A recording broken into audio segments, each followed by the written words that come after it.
کیا کبھی ہم نے اپنے بچوں کے ساتھ، کیا ہم نے کبھی اپنے اسٹاف کے ساتھ، کیا ہم نے کبھی اپنے رفقا کے ساتھ یہ بات کی کہ بھائی کبھی کوئی غلطی ہو گئی ہے تو معاف کر دینا، مجھ سے حق نکلتا ہو تو لے لینا؟ ارے ہمیں تو پتا ہوتا ہے کہ ہم نے کسی کا دل دکھایا ہے، ہم تو جانتے ہوتے ہیں کہ ہم نے کسی کو ڈانٹا ہے، مگر ہمیں لگتا ہے میں سیٹھ ہو کر اپنے نوکر سے معافی مانگوں، میں شوہر ہو کر اپنی بیوی سے معافی مانگوں، ایک غریب انسان سے معافی مانگوں۔ آج خدا کے واسطے یہ بدلاؤ لے کر جاؤ، اپنی زندگی میں یہ تبدیلی لے کر جائیے کہ ہم نرم ہو جائیں، ہم معاف کرنے والے ہو جائیں، ہم بدلے کو چھوڑ دیں، اور اگر زندگی میں کسی کا دل دکھایا ہے تو دنیا ہی میں اس کا حق ادا کر دیں، ورنہ قیامت کے دن ادا نہیں کر سکیں گے۔ ایک بار نبی پاک علیہ الصلوۃ والسلام نے صحابہ کرام سے ایک سوال کیا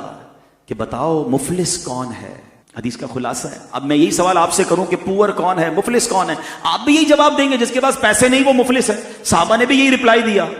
مگر نبی پاک نے جو اس کی انٹرپریٹیشن کی نا، امیزنگ۔ سنو، آقا فرماتے ہیں مفلس میری امت میں وہ ہے جو قیامت کے دن نماز، روزے اور زکوٰۃ لے کر آیا،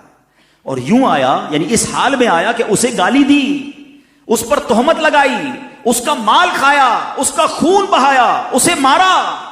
یعنی اتنے سارے ظلم کر کے آیا ہے، لیکن روزے بھی ہیں، نمازیں بھی ہیں، زکوٰۃ بھی ہے، حج بھی ہے۔ اے سنو حاجیوں،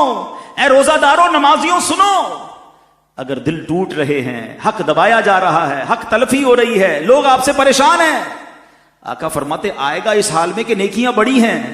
مگر لوگوں کا دل بھی دکھایا ہے، مال بھی دبایا ہے، خون بھی بہایا ہے۔ آقا فرماتے وہ لوگ کھڑے ہو جائیں گے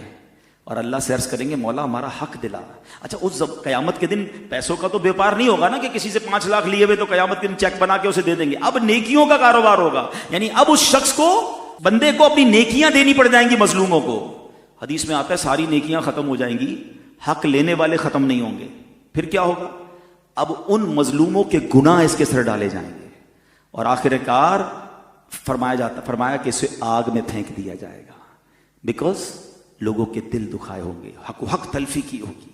تو اے میرے پیارے اسلامی بھائیوں، یقیناً ہمیں نمازی بننا ہے، ہمیں روزے بھی رکھنے ہیں، ہمیں حج بھی کرنے ہیں، زکاتیں بھی دینی بہت ضروری، یہ فرائض ہیں، مگر حقوق العباد کو دیکھیے۔ اگر آپ نے کسی سے کوئی دشمنی رکھی ہوئی ہے، کسی رشتہ دار سے رشتہ داری بلا کسی وجہ شرعی کاٹی ہوئی ہے، کوئی دوستی ختم کی ہوئی ہے، جانا آنا ختم کیا ہوا، تھوڑی سی لائف ہے یار،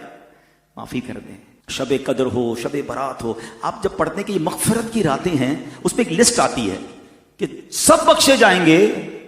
حدیثوں میں آتا ہے یہ چند بد نصیب نہیں بخشے جائیں گے، ان سب میں رشتہ داری کاٹنے والا ہوتا ہے۔ یعنی کتنا بڑا گناہ ہے کہ مغفرت کی راتوں میں بھی نہیں بخشا جاتا۔ کم از کم فون کر کے کوئی رشتہ دار ہے، کوئی دوست ہے، یار بس ختم کرو، دل ملا لیتے ہیں، میری طرف سے کوئی برا لگا تو معاف کر دینا۔ اچھا، ہو سکتا ہے آپ میں سے کسی کے ذہن میں خیال ہے کہ یار غلطی تو اس کی تھی، میں معافی کیوں مانگوں؟ کوئی بات نہیں، ہماری میمنی میں ایک جملہ کہتے ہیں نا، جو نمیوں وہ اللہ کے گمیوں۔ آپ جھک جائیے، آپ آگے بڑھ جائیے، ثواب کما لیجئے، دوستی کر لیجئے، پھر دیکھیں انشاءاللہ رب کریم کیسی رحمت فرماتا ہے۔ ایک حدیث پاک میں آتا ہے جس کا مضمون ہے کہ جو معاف نہیں کرتا اسے معاف نہیں کیا جائے گا،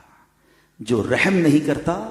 اس پر رحم نہیں کیا جائے گا۔ ہم معاف کریں اس نیت کے ساتھ کہ اللہ میں نے تیرے بندوں کو معاف کر دیا،